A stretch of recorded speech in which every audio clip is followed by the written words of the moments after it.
I didn't enjoy doing anything else, and I found it very difficult. This is really distracting, hey? First elephant in the room. Rude? Okay, how it works. I dyed my hair. Don't look too close at it because it's not the most even, nor do I actually know the colour of it. It's kind of grey. We haven't done like a little cook slash bake and chat with me for ages, and I remember thinking that I wanted to start doing them more often, and this time I'm gonna make a pie. I have all of my ingredients here. I fancy making like a creamy mushroom chicken kind of pie type thing. We're gonna do that. What do I want to do? What am I doing on my phone? I'm getting another recipe. Some what? Hello. So basically, I'm gonna use this what look like chicken, vegetarian butcher if you want to message me. Maybe I should message them. Mushroom, obviously. And then I couldn't think what is this called? Herb to go in it. So I just went with thyme. Why am I showing you that? I'm like, this is what thyme is. I thought it was like a cream sauce, but actually it's like a roux. So it was sucking the cream, which I actually went to an additional Sainsbury's to go to, which is upsetting. And it said we're gonna make a roux. So that is the pan. I think it's flour. Oh, it's raining. Oh, it's heavily raining. Oh, it's like a storm. So, thought I would finally do a bit of a mental health slash antidepressants update slash little bit of self-love talk, because I can ramble about these types of topics for dear life. I feel like ever since I started my antidepressants, the whole time I was like, yeah guys, I'll tell you about them next time, or I'll tell you about them in a couple more weeks. I've been on them since, that seems too much, okay. I have been on my antidepressants now since probably about January. I think I've been I think I've kind of somewhat avoided in true details the reason as to why I started my antidepressants in the first place. Obviously, if you've been following me since like December time, then you would know the kind of rough time I was having in December, which kind of pushed me to get my antidepressants in the first place. I think I've got some way too high, crikey. Oh, well hello. It's easier to talk like this. That's kind of annoying. It is what, oh, also you can see the crap. Anyway, it is what it is. Oh, please don't boil. Anyway, the roux is about to be ruining. It does look bad. It always looks bad at this stage though. This is just roux stage. The reason I started my antidepressants is because I was struggling a lot with my image. There are many reasons why I've sort of avoided talking about this, and even talking about it now is making me slightly uncomfortable, because it's not necessarily that I'm worried about what people will think of me at all.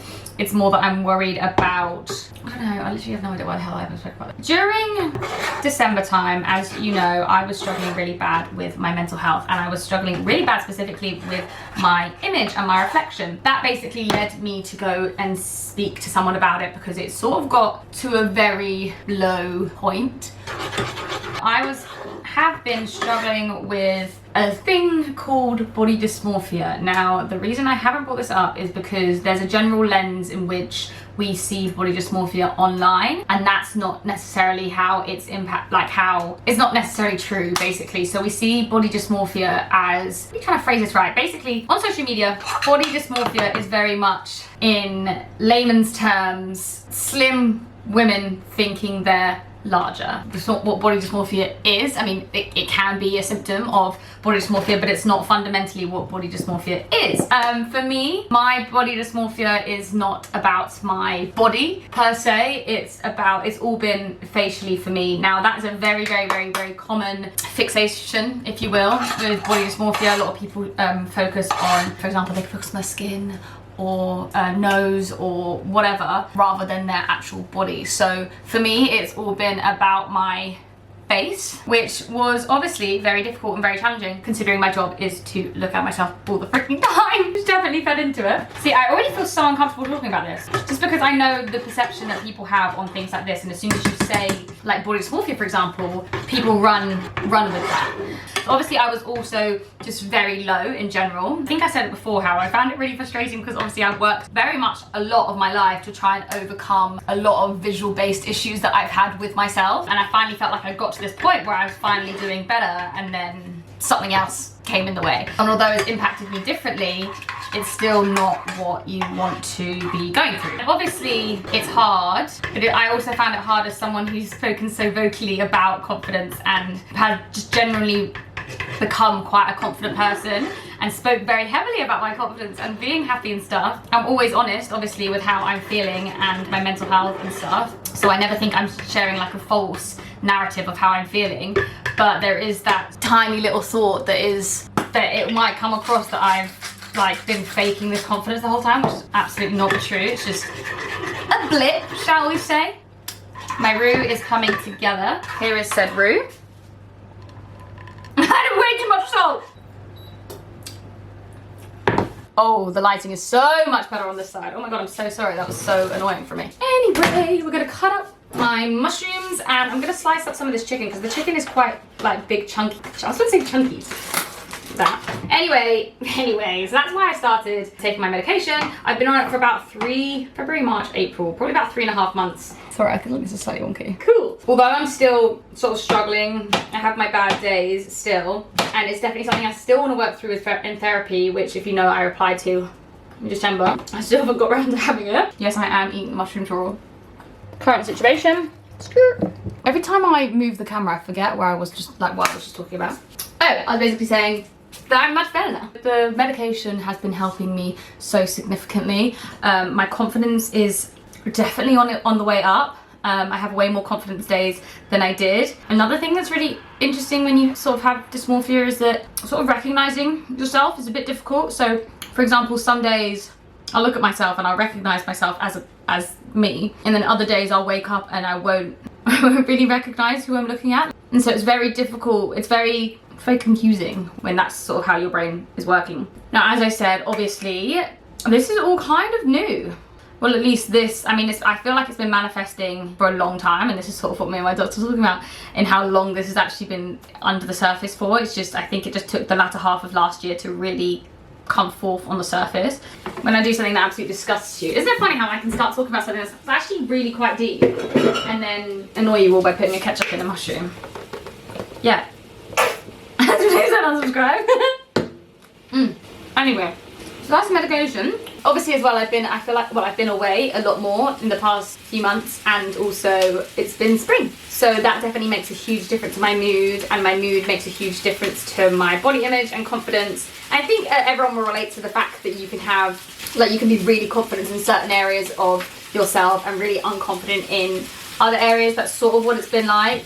As I said, the medication is really, really helping me with it, and hopefully therapy will come through at some point in my life. And also I feel like I'm just trying to really work on myself. I've said this before, and I'll say it again. Yeah, I feel like I'm just trying to do my own things. For example, with the body checking, things like that, that was something that I had to, although the medication and stuff made it easier to not do those types of behaviours, I actively also had to be like, right, Helena, don't look at yourself in the mirror right now. Like, don't fixate on X, Y, and Z.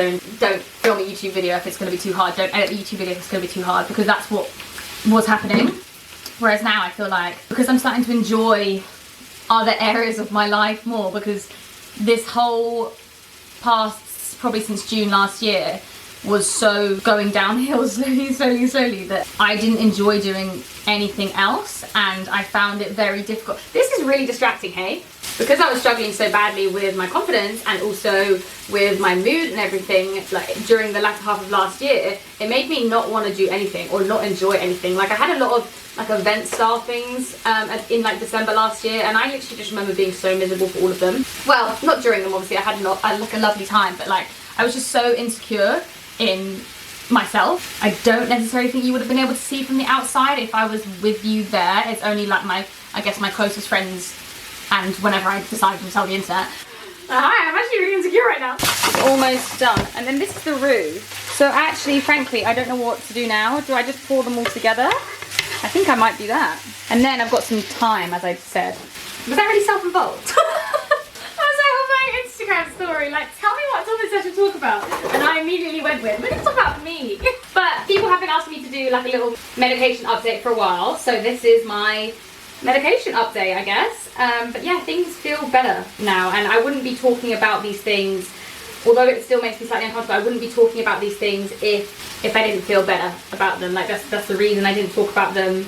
Well, it's a lie, I do talk about things when I don't feel good, but I wouldn't have talked about it in as much detail. Okay, I was literally just like having a little bit of a chat, and then my camera ran out of space because I've been talking so much. Shopping up the time. Anyway, how's everyone else actually? Let me know in the comments, because I don't think I know, I feel like a lot of people were going through like kind of similar vibes around Christmas time, or like, I think maybe it was just the winter depression kind of thing really hitting a lot of people. So let me know how you've been doing in these past few months. I really do feel like, well, personally, the sun, I live in England actually, so it's not that much, but it really, really does help.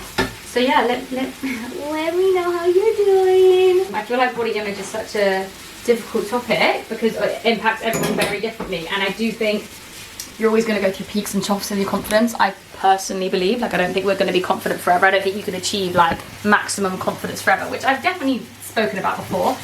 This is what it's looking like. It looks and smells absolutely delicious. Now, do I just mix?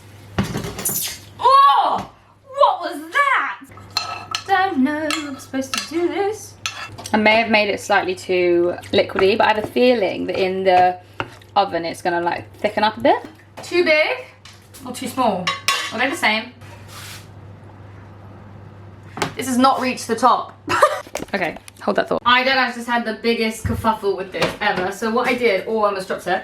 What I did was I ended up adding kale, and so I found some kale in the fridge, and then I made some more roux. Not very well.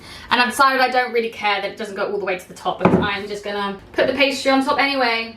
It's so bad because obviously I've not filled the freaking pie. But I think it will be fine once I obviously go into it anyway. Amateur hour o'clock all the freaking time here. That's what you should learn when you're on Helena's channel. What should I do in the middle? Just stab it. I could do a heart. Oh. I'd like to say this is actually much harder than it looks. Okay, it looks a bit weird, but here's the finished product, which may look ridiculous, but I'm actually quite excited about it. Okay, in you go. See you later. And we're done. So now I've got to clean this hellhole up. I just want to say, the last thing I would want to do with this type of conversation is to discourage anyone or to make people feel like, yeah, like I'm been faking confidence this whole time, or that being confident in yourself is not possible, because it truly, truly is.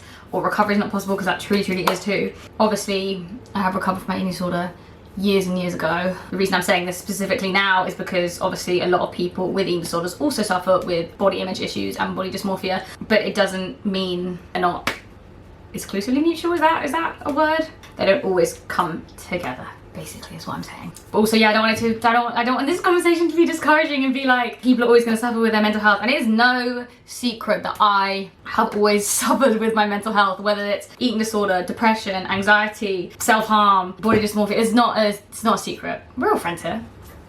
We're all friends here. We've all been through it. But yeah, it's no secret that I have struggled with my mental health for the majority of my life. My mental health is going to be something that I will most likely always have to negotiate. I should say it like that. It doesn't mean you can't overcome individual things. And I'm trying to just be a little bit more gentle with myself, and I do think the key to confidence is allowing yourself those dips, is allowing yourself to, when you feel confident, to really feel it. And I think that's what's been important for me recently. When I've started to feel more confident, I'm not worrying about, oh my god, this is not going to last forever. I'm just kind of trying to be in the moment, because before I've been like, oh, I feel really confident now, that's not going to last, like that's going to go, which is, I do think, is a negative way to think, because then you ruin those moments too. Anyway, my pie is almost done. Okay, look, I don't want you to judge me for the outcome of this pie, because do you remember when I was like, oh yeah, it's fine, it's totally fine that it doesn't go down. What? That it doesn't fit. I'm saying too many euphemisms. I changed my mind and I realized I actually think it does mine. But you know what, it's gonna taste fucking delicious, and that is what matters. It's definitely not Pinterest worthy. That's for freaking sure. So you can kind of see a cute heart. The crust fell off. Obviously the pastry is low-key kind of the best part, so we want a lot of the pastry. Okay. Like, why are you there? Okay, it's taste test time. Cute. That slaps. 10 out of 10, apart from maybe the whole not fitting situation. Yum though. I reckon this is a make for the non-vegans. Well, now that my pie's done, so is this video.